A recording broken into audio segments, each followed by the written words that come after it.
Com as bem-aventuranças, ou Sermão do Monte, Jesus já havia trazido consolação para aquela população, aquela multidão sofrida, desalentada, que muitas vezes tinha sido humilhada e que estava precisando de alguém que trouxesse esperança. E depois de ter feito isso, agora era a vez de Jesus plantar uma semente no coração dos seus discípulos diretos, porque ele sabia que o compromisso dele aqui na terra, enquanto encarnado, já estava chegando no seu derradeiro. Ele já estava cumprindo com todas as etapas do seu programa, da sua missão, do seu messianato. Jesus, governador do nosso planeta, sem ter a necessidade de encarnar-se na terra, como nós temos, né? Porque o Espírito que se encarna num planeta de prova e expiação, porque ainda tem necessidade de expiar as suas falhas e tem necessidade de ser provado. A expiação, ela está sempre ligada ao passado, e a prova está sempre com vistas ao futuro. Como nós somos espíritos imortais, nós temos que avançar, nós temos que evoluir. Mas ninguém pode evoluir enquanto é devedor da lei de Deus.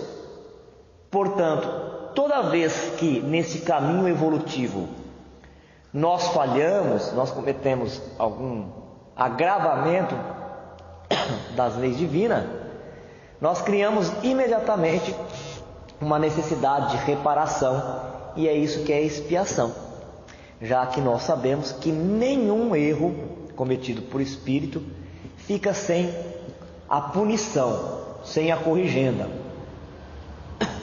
É claro que nós vamos entender, depois de estudar a doutrina espírita, que este pagamento da lei de Deus, nesse processo de reeducação nas nossas almas, poderá ser quitado com amor, com o trabalho.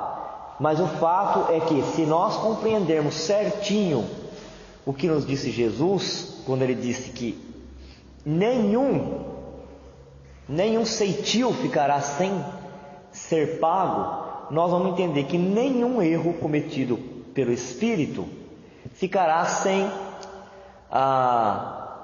a exigência da sua própria consciência de vir reparar. Então, a expiação para o Espírito é essa oportunidade dele retornar de onde ele parou, e corrigir. E quando ele faz isso, ele está participando com Deus, ele está participando com o Criador, no trabalho de transformar o mundo num mundo melhor. Já a prova, todos os espíritos são provados. Até pelo fato de nós estarmos encarnados, de nós estarmos vestindo um corpo físico, a necessidade de cuidar desse corpo físico, de preservá-lo, já é uma submissão a uma prova. E então essa prova é a que vai provocar no espírito o desenvolver da inteligência e de todo o potencial que ele tem para poder resolver os seus problemas, enfrentar as suas dificuldades. E enquanto ele faz isso, a sua inteligência vai avançando, vai melhorando, o uso da razão, o uso do discernimento, o uso do livre-arbítrio. Mas Jesus não precisava nem ser provado, e menos ainda de expiação, porque ele já tinha alcançado uma condição hierárquica espiritual muito avançada, para aquela época muito avançada. Porque nós temos o conhecimento da grandiosidade de Jesus desde o momento, como nós vimos nos outros estudos, da decisão, não tinha nem formado o planeta ainda, da decisão de formar o planeta para no futuro esse planeta receber almas, que somos nós, que passariam por reencarnações de aprendizado e de evolução. Então Jesus, ele aceita, né, assume esse compromisso de encarnar-se sem a necessidade de encarnar-se na Terra, nem para ser provado e nem para passar por expiação. Quando ele vem, a Terra estava nessa fase já, né, de provas e de expiações. Então ele estava no final dessa existência, que no estudo evangélico é chamado de período messiânico, né, o messianato, o apostolado dele. Um programa que ele, junto com todo esse corpo celestial que o ajuda a conduzir os destinos da Terra, tinha estabelecido para aquele momento. Um momento muito especial para a Terra. Porque quando o governador planetário decide ele encarnar aqui, é um sinal muito importante. Um sinal que a partir da vinda dele, a Terra ia iniciar uma outra fase. Uma fase que vai requerer de nós ainda, requer muito trabalho, muito esforço, mas ele vem no momento em que a humanidade já estava com maturidade, né? Ela já estava madura para receber os seus ensinamentos.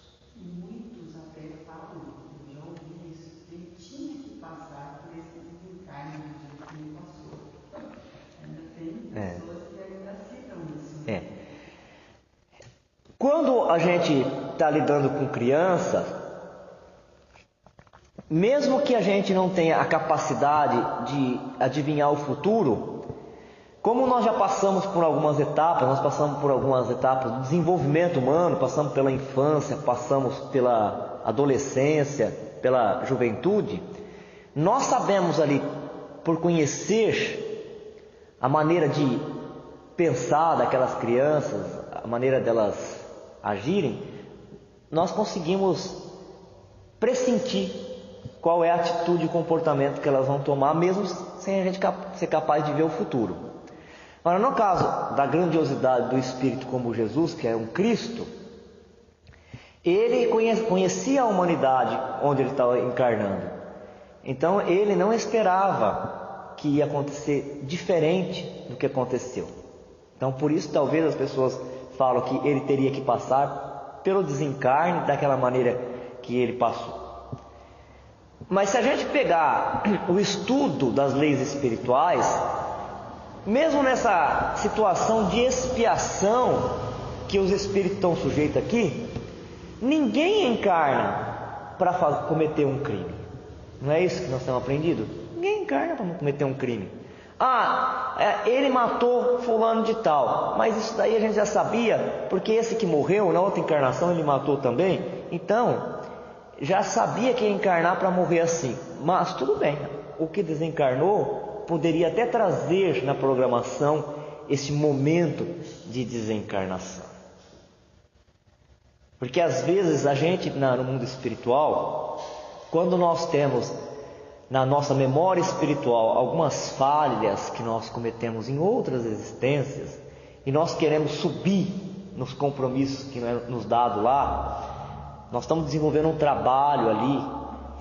Às vezes tem espíritos que estão sob o nosso comando, e quando a gente está realizando alguma atividade, as pessoas têm a ideia de que a gente é evoluído, né? Fala, nossa, você faz isso, você faz aquilo, você é um espírito evoluído, que bom, que luz que você tem. Mas dentro da gente, a gente sabe que não é desse jeito. Nós sabemos das nossas falhas, dos nossos erros. Então muitos espíritos, eles já estão com mérito de receber no mundo espiritual, nas colônias próximas da gente, uma atividade de liderança, de condução de vários espíritos, ou de um trabalho de enfermaria, de socorro.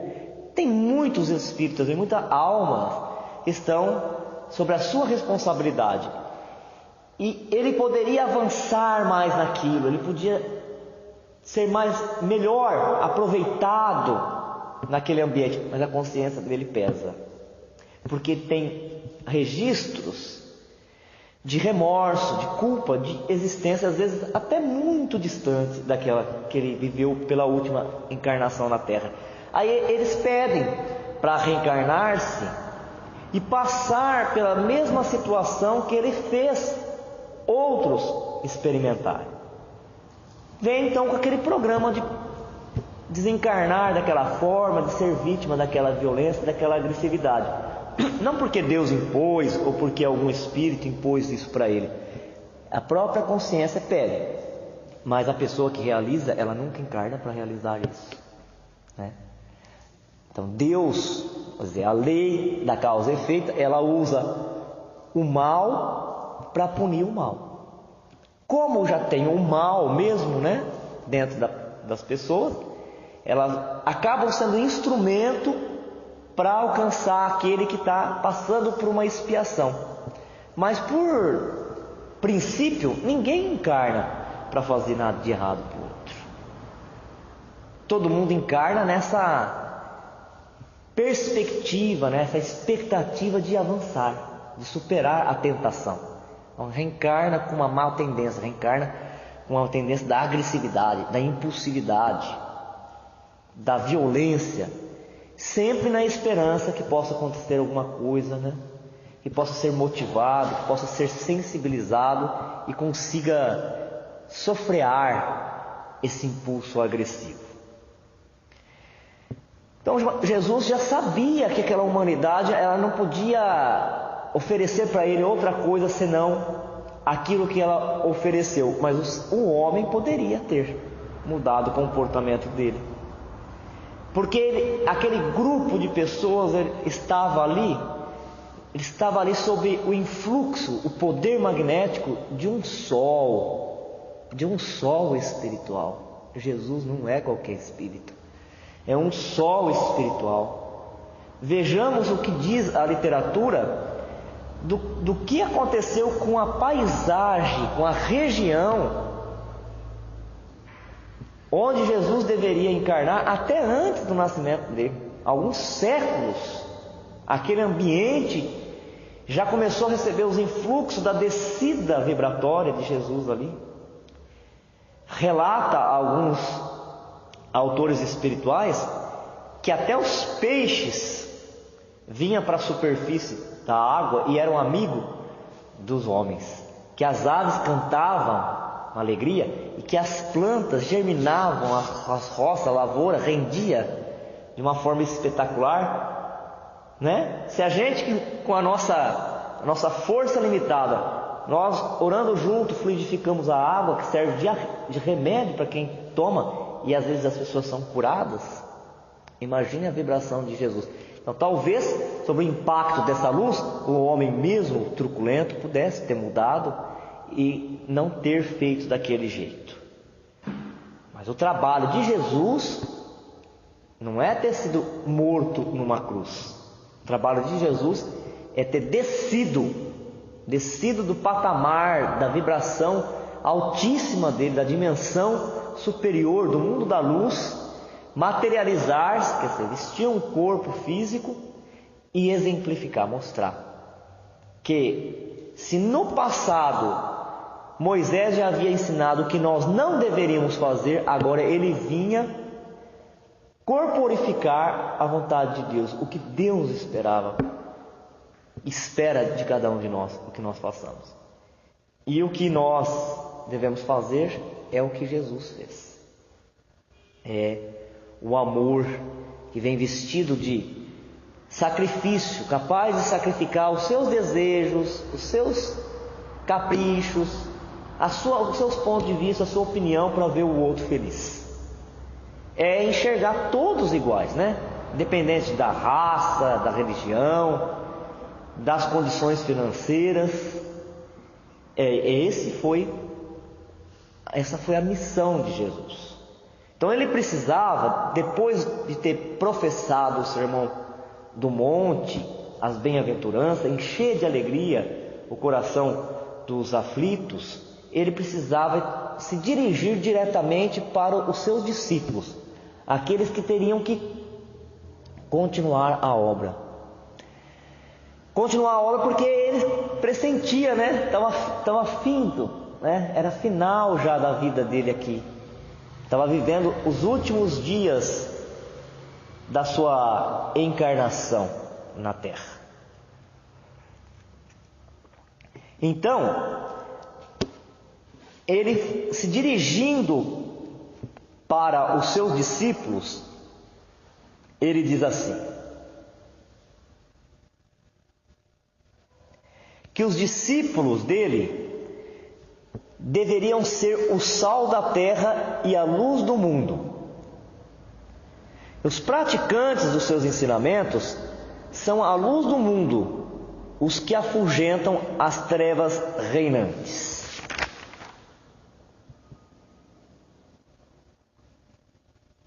Ora, se o sal vier a ser insípido, como lhe restaurar o sabor? Para nada mais prestará, senão para ser lançado fora e ser pisado pelos homens. Então Jesus, olhando para os seus discípulos, aqueles que deveriam continuar esse trabalho de divulgação do Evangelho, para que o Evangelho pudesse chegar até os nossos dias, Jesus disse: os meus discípulos têm que ser igual ao sal da terra. Mas observe bem, tem que ser igual ao sal e tem que permanecer como o sal da terra. Porque se o sal da terra perder suas qualidades, para que ele serve? Então ele será jogado na terra e será pisado pelo homem. Pergunta primeiro: aqueles discípulos que receberam de Jesus essa missão de ser o sal da terra, para dar continuidade ao trabalho que ele veio lançar na terra, eles foram bem-sucedidos?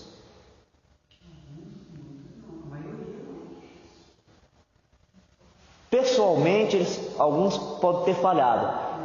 E a missão de trazer, de levando, de multiplicando o Evangelho?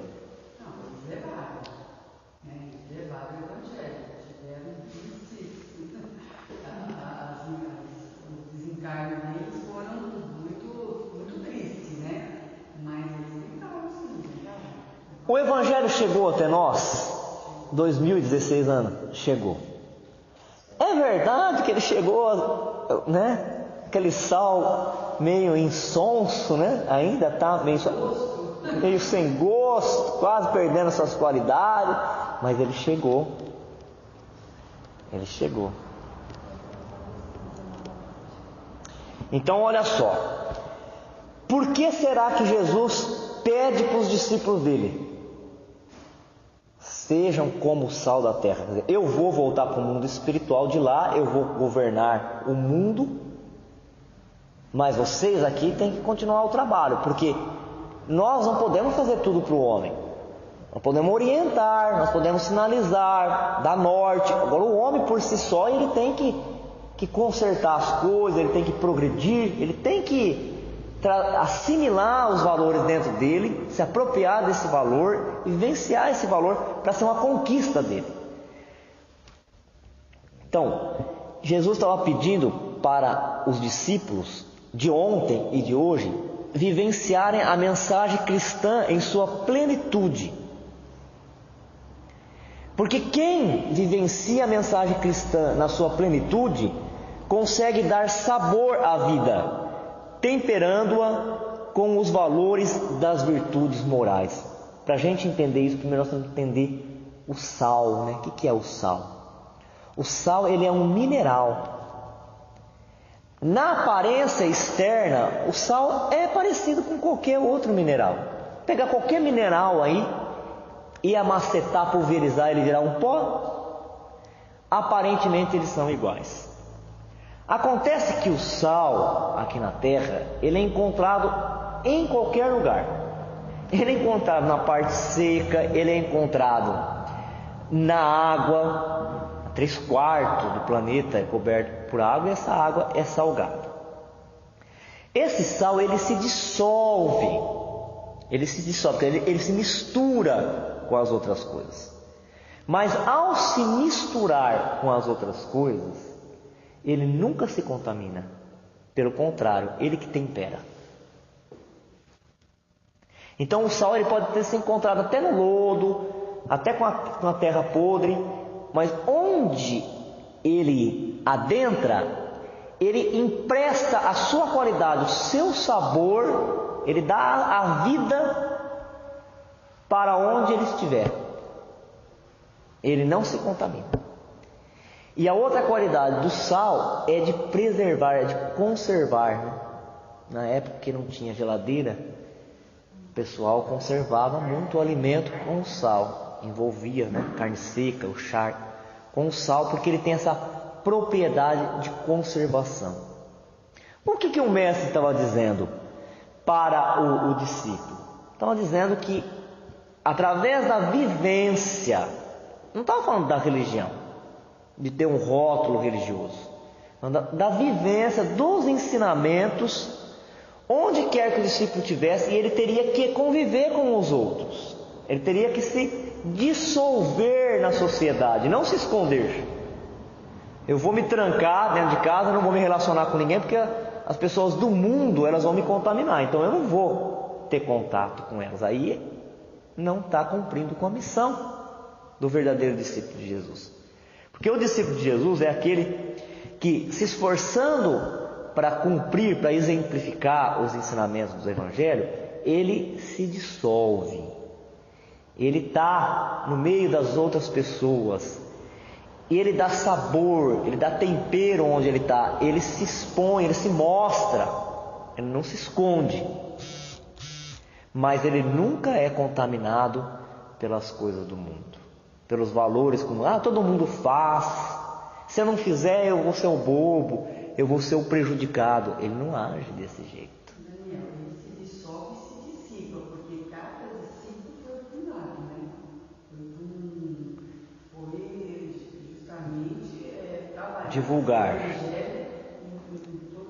Trabalho da divulgação.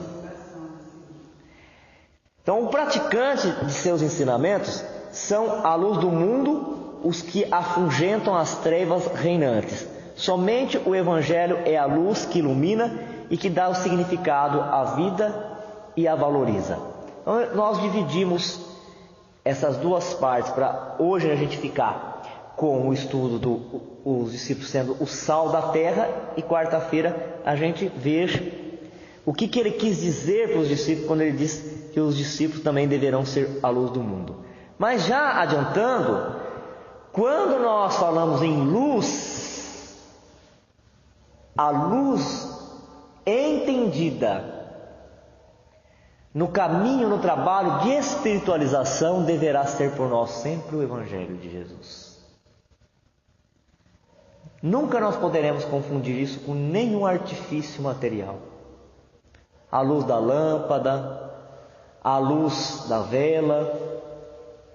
A luz maior é aquela que traz claridade para a mente. É aquela que ilumina o caminho que nós devemos percorrer. E quando nós falamos de caminho para percorrer, qual é a conduta que eu tenho que ter? Porque o que vai me colocar bem-sucedido, vitorioso nessa vontade de prosperar espiritualmente ou não, é a decisão que eu tomo. É o plano da ação.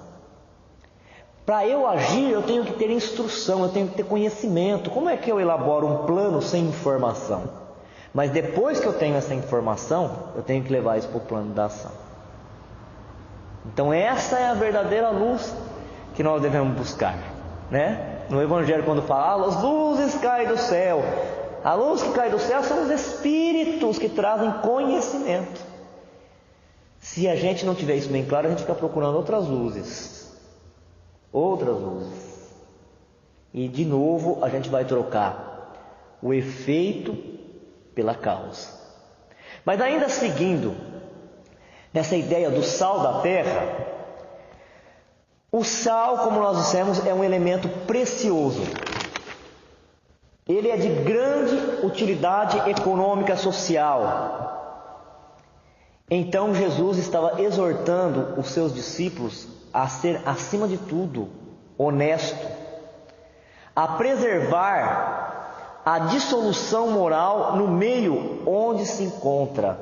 Esse é o trabalho do verdadeiro cristão, é de ser honesto.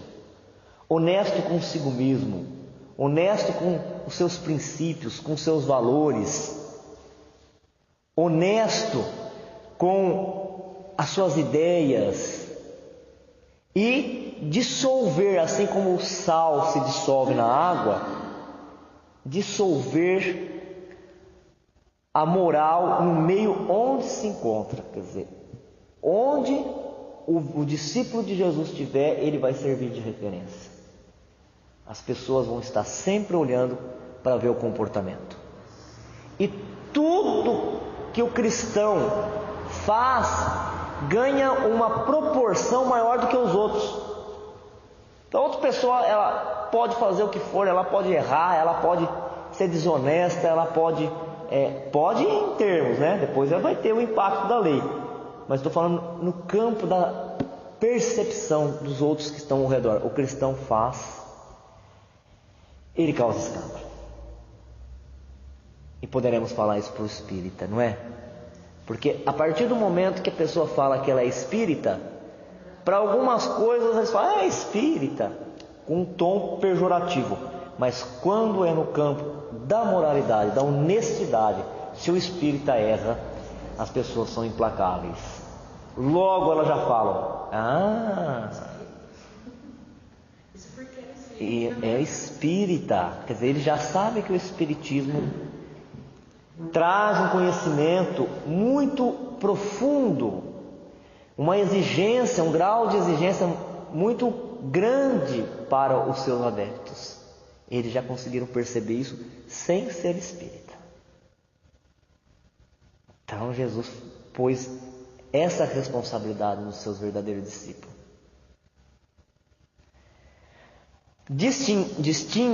Distinguam na esfera espiritual pelos mesmos predicados, porque se distinguem no plano físico. Vós sois o sal da terra. O aprendiz e o auxiliar dos núcleos espíritas deve agir junto às pessoas com necessidades ou sofrimentos de forma comedida, discreta, equilibrada e temperada. O equilíbrio das emoções, dos valores morais e intelectuais. O sal, ele dá tempero ao alimento, mas como é que ele deve ser utilizado? Se a gente coloca muito sal, é salgado e acaba com a alimentação. Aquela alimentação ela não vai mais nutrir, ela não vai servir para mais nada, ela vai ter que ser jogada fora. E se coloca pouco sal, fica insonso, fica sem sabor, insípido, né? Sem sabor. Um outro aspecto do porquê Jesus comparar os seus discípulos com o sal é porque também o discípulo ele tem que ser comedido, ele tem que ser equilibrado. Quando ele vai tratar do sofrimento dos outros, ele tem que ser equilibrado, ele tem que ter equilíbrio emocional. O que é o equilíbrio emocional? Mais uma vez nós vamos ter que nos valer do exemplo do Chico Xavier, né? O Chico deixou bastante aprendizado porque ele se esforçou para colocar em prática o Evangelho de Jesus, por isso que ele nos deixa o seu legado. Como todo médium, ou como todo o cristão que quer ajudar as pessoas, no início, quando vai querer ajudar as pessoas, às vezes a pessoa não tem essa orientação de como ela tem que proceder para ajudar as pessoas. Então ela sofre muito e às vezes nesse sofrimento, ao invés dela ajudar, ela acaba atrapalhando a pessoa que ela quer ajudar ou atrapalhando a si mesma, acaba adoecendo. Se for médium, aquela história que o Divaldo sempre fala, né? Quando está com mediunidade desequilibrada, ainda não aprendeu a equilibrar a mediunidade, vai no velório, chora mais que a viúva. Vai no casamento, fica mais feliz do que a noiva. Então o Emmanuel, ele ensinou com rigidez, com disciplina, o Chico, dizendo assim: Chico, se você quer trabalhar ajudando essas pessoas sofridas, E muitas irão te procurar, porque o mundo ainda é carente dessa luz, que é o discípulo de Jesus, desse sal, que é o discípulo de Jesus. Você deverá guardar sempre em mente o seguinte: nunca você caia nos extremos. Nem tanta tristeza, melancolia, e nem tanta alegria, tanta empolgação. Sempre no meio. Mas o cristão não tem que ser alegre? Alegria é uma coisa, alegria é por dentro. Alegria é aquilo que te faz você, mesmo perante os fracassos, ter vontade de continuar. Alegria não é esfuziante, ela não é pirotécnica, ela está num plano de equilíbrio. Eu sou alegre. Por que eu sou alegre? Porque os outros estão lá querendo me humilhar, estão me caluniando, e eu estou olhando para o futuro. Eu sei que se eu fizer tudo certinho, eu vou ter a recompensa disso. Meu corpo está ficando desgastado, eu estou doente, mas meu espírito é indestrutível. Se eu perder o corpo agora fazendo as coisas certas, eu vou desencarnar e eu vou continuar vivo. Essa é a alegria, a verdadeira alegria do cristão. A alegria é melhor ser ofendido do que ser o ofensor. Essa é a verdadeira alegria. Então muitas vezes o cristão, ele quer ajudar, aí ele vai ajudar e ele começa, na hora de ajudar as pessoas estão tristes, ele começa a chorar mais do que a pessoa. Ele desaba, ele leva aquele problema para dentro de casa, ele não consegue mais fazer as coisas direito e ele acha que está certo. Ele acha que dividir, compartilhar com as pessoas é ir para o desequilíbrio delas. Olha o que nós falamos no comecinho: o sal, ele se mistura, ele se dissolve, ele se apresenta, ele dá sabor, ele tem qualidades, mas ao passar por onde ele passa, ele não é contaminado, ele é incorruptível. Então, se eu sou o sal da terra, se eu sou cristão, eu estou vendo todas as coisas desabar, eu já estou vendo elas se reconstruir.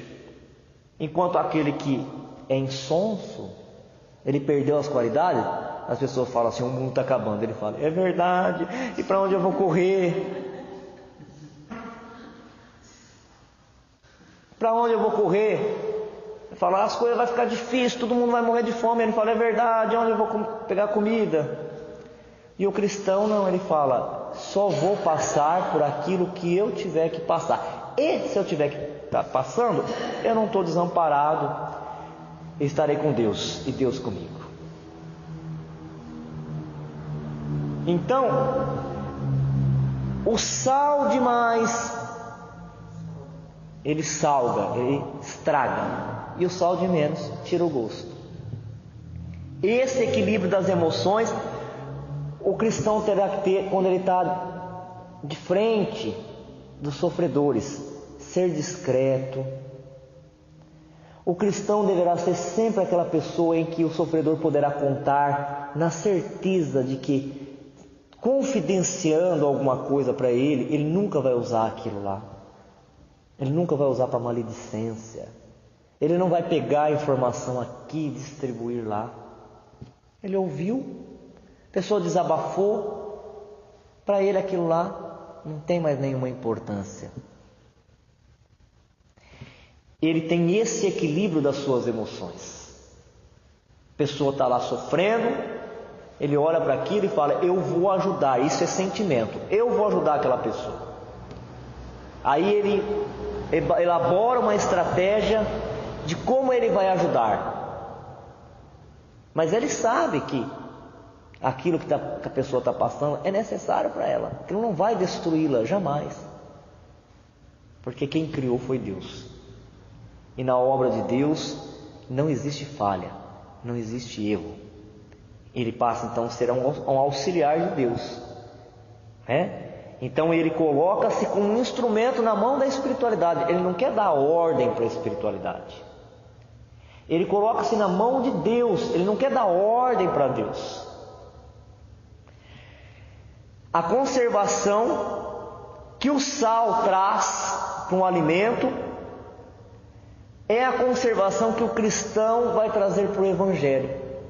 Esse também é um trabalho difícil, porque muitos poucos conseguiram não adulterar os ensinos do Evangelho, porque é da tendência do homem da terra, né, da humanidade aqui, fazer interpretações sinuosas para chegar onde ele quer chegar, para defender o seu ponto de vista ou para justificar as suas falhas.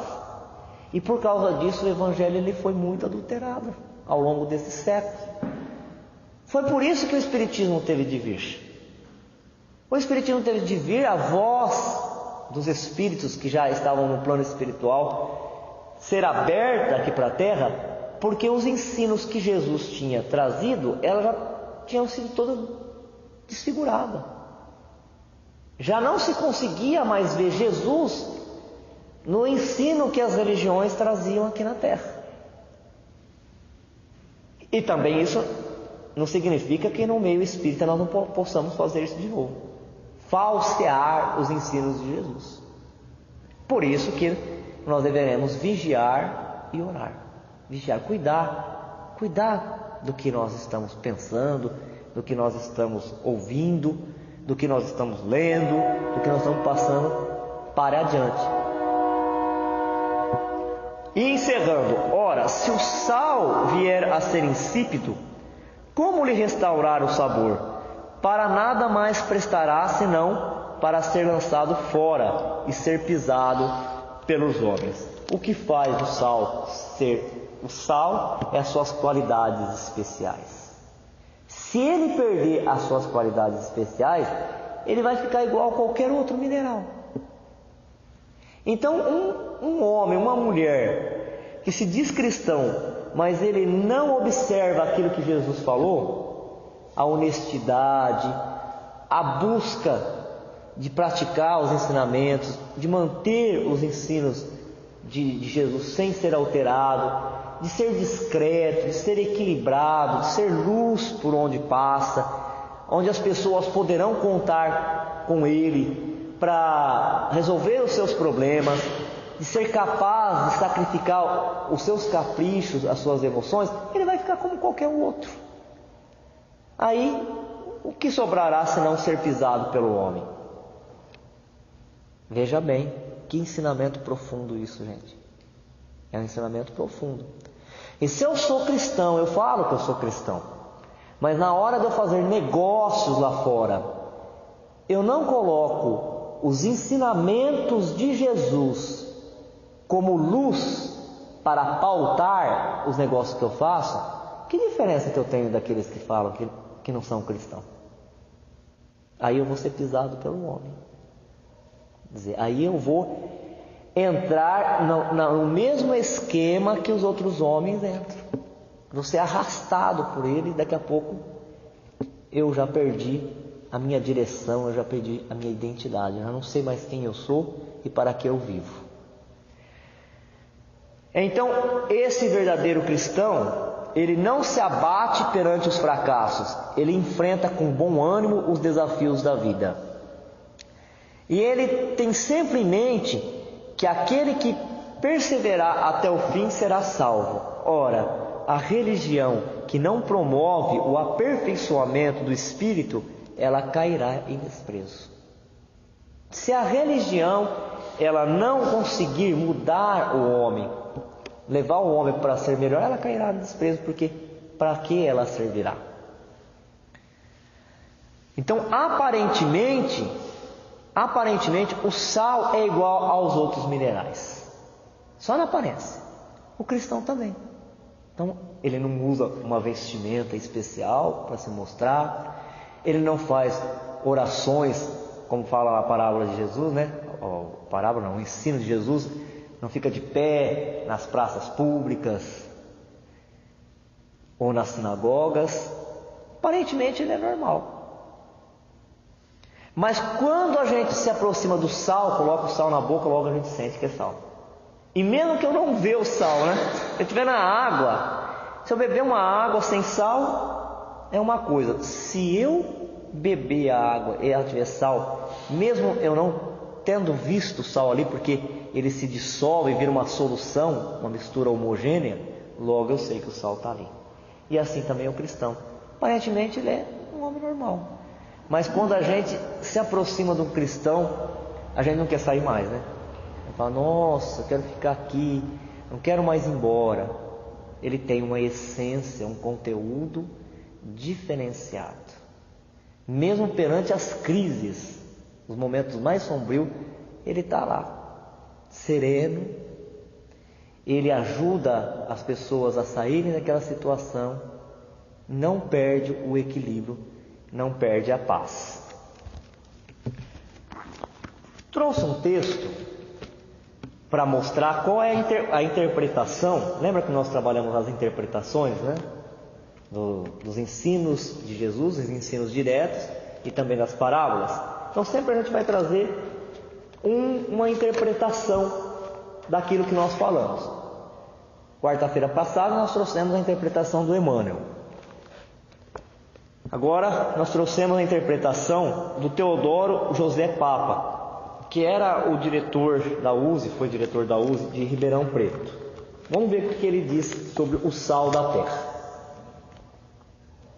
O inconfundível educador da Galileia possuía uma didática extraterrena para orientar os viandantes que não havia atinado com o verdadeiro caminho a seguir.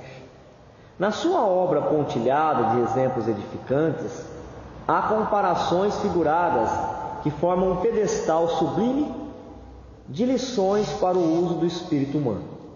O pregador das praias de Cafarnaum extraía das pequenas coisas as grandes lições, a fim de serem observadas e principalmente praticadas pelos futuros expositores da magna doutrina redentora. A fim de evitar falsas interpretações e para uma melhor adaptação dos seus ensinos, o mestre usara um sistema pedagógico dos mais simples, evitando uma terminologia que nem sempre é compreensível pelos ouvintes. Preferiu ele falar aos corações, já que os cérebros sempre estiveram saturados de conhecimentos estritamente materialistas. Em seus ensinos, através de figuras comparativas, falava aos homens como se estivessem em uma classe pré-primária. Tal era a simplicidade da sua palavra, relacionando as coisas materiais com as espirituais, visando sempre aperfeiçoamento total. Baseando-se nesse sistema educacional e ministrando mais uma das suas aulas à multidão de alunos, dirigirá-se diretamente aos seus discípulos, dizendo-lhes: vós sois o sal da terra. Se o sal se tiver tornado insípido, como se poderá restaurar-lhe o sabor? Para nada mais presta, senão para ser lançado fora e pisado pelos homens. São Mateus capítulo 5, versículo 13. Quais teriam que ser as razões do mestre para escolher o sal, entre outras tantas utilidades existentes para qualificar os seus discípulos? Que relação poderia existir entre aqueles simples pescadores e o precioso mineral usado nos humildes e nos banquetes imperiais? O que poderia existir de comum, de semelhante entre um produto mineral e aqueles homens rudes, embevecidos ante a palavra confortante do Galileu? Que analogia poderia existir entre os futuros pregadores do Evangelho e aquele produto indispensável em todos os lares? Indiscutivelmente, o Cristo fora o maior educador que o mundo conhecera, e dotado de uma profunda psicologia, penetrava no íntimo das coisas e dos seres, onde ministrava a cada um a lição de acordo com o meio, com a tarefa que teria de desempenhar. Sabia o Nazareno do futuro que aguardava os continuadores da sua doutrina. Conhecia muito bem as propriedades e a virtude do sal, conservador do alimento. Sabia de sua ação benéfica, da sua qualidade superior de proporcionar um agradável paladar evitando a deteriorização dos comestíveis. O sal nunca fora subornado. Quanto ao lado da podridão e das coisas estragadas, ele tem mantido a sua posição inalterável, nada o afeta, continuando com o mesmo sabor, sem sofrer contaminação do mau odor.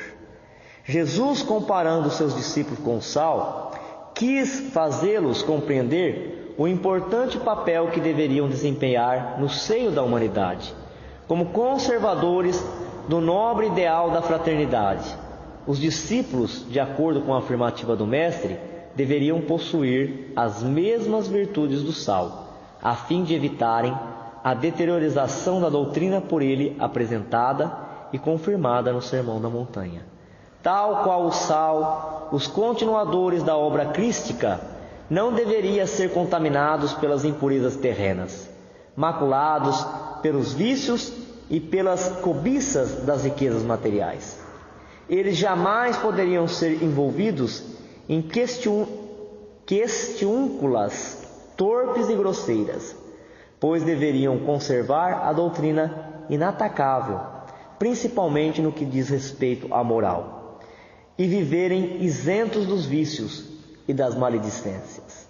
Tal como o sal de virtude irrepreensível não poderia imiscuir-se em lutas políticas e partidárias que geram ódio e rancor, mas conservar o amor puro para com todas as criaturas, sem distinção de raça, de posição social ou religião.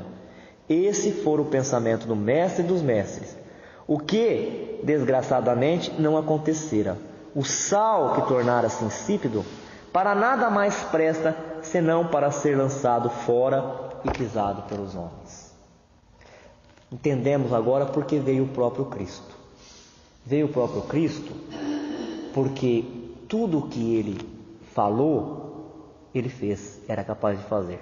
E aqueles que viriam depois dele, nunca falaria por si, falaria em nome de Jesus. Porque se eu chegar em vocês e falar assim, olha gente, vocês têm que ser bonzinhos, você já olha para mim e fala,